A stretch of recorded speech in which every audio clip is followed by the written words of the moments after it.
Вот у кого из вас айфоны? Наверняка у многих. А у кого из вас HTC? Это те люди, у которых не хватило на айфоны. Ничего не имею против людей, у которых HTC. Просто у вас не хватило денег на айфон, и у вас нет вкуса. И вы программист-технарь, скорее всего. С вот такой рубашкой и ремешком здесь, и ходите вот так, с косой волос.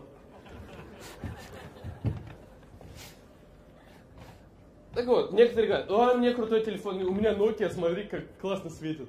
Фонарик есть. Да? Класс. Да, вам договорили? Очень долго, зарядку долго держит.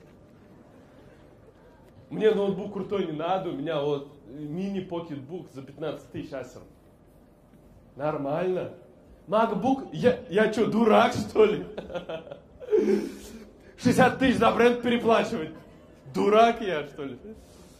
Как мне говорят, в бизнес-классе же дураки летают. Человек в нормальном уме вместо 12 тысяч заплатит 45 за перегородку.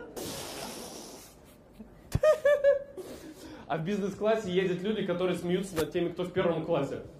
Я что, буду переплачивать, что в первом классе? Ну вы не знаете, да, что есть первый класс? Ладно.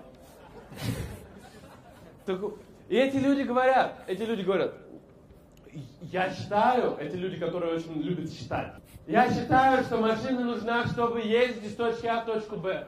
И вообще глупо машину в Москве покупать, потому что пробки. Метро очень красивое, архитектурный шедевр. И вообще я люблю ходить пешком. Выбраться в центр и ходить пешком. А мне машина нужна. Мне нужны разумные решения. У меня отличный расход по бензину, например, по городу. Разумная страховка. Не переплачиваю налоги за мощность. Надо быть таким дураком, который переплачивает за лишние лошадиные силы. Мне это не важно. Главное добраться, какие хватает. А этих людей, которым машины нужны ради понтов, я не понимаю. Нужно быть дураком, чтобы машину покупать Астон Мартин с такой подвеской. Надо быть идиотом. У меня на моем Рено Кенгу высокая подвеска. Я могу ставить на бордюры.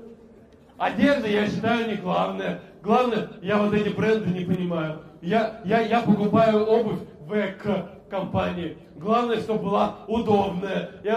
Мне 40 лет, я до сих пор хожу в кроссовках. И в черных гробовых ботинках, которые я не чистил. Конечно, они у меня грязные. А как вы хотели ходить в Москве? Тут ведь грязно. Ботинки как можно здесь? Никак невозможно. Невозможно ходить. Я этих людей не понимаю. Дольче Габбана носит такие ремни. Недалекие люди ходят в Сохо Румс.